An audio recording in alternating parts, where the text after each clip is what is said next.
Hello dear friends, welcome to the color adjustment tutorial intermediate level. First, it's better to save the settings in a separate note, so you can easily edit or delete it later if needed. Let's start with the pivot. Pivot and contrast work together. Pivot sets the contrast in the midtone area by default. Changing the pivot will make the contrast more effective in one of the shadow, midtone, or highlight areas.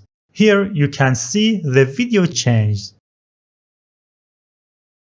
Note that for the pivot to be effective, the amount of contrast should be a number other than 1.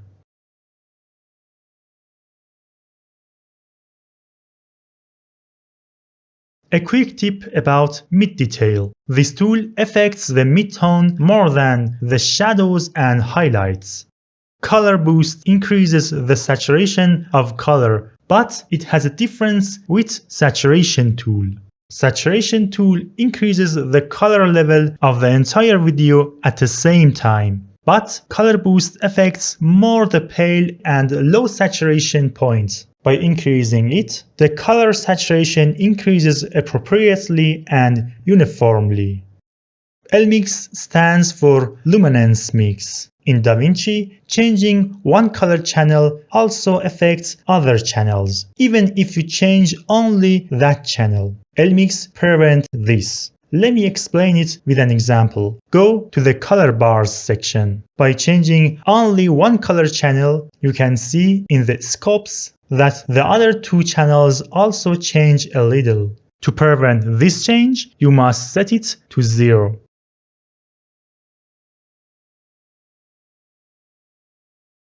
There are two types of adjusting wheels in DaVinci: color wheel and log wheel.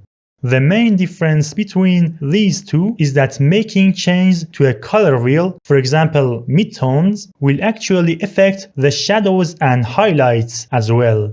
But changing a feature in the log wheel does not affect other wheels. As you can see, by minimizing or maximizing a feature, you can understand its effect area. Don't forget that the main purpose of color grading is to improve the color quality and bring it closer to reality. So, except in special cases, try not to exaggerate in this field. Thanks for watching. Please like and subscribe. Goodbye.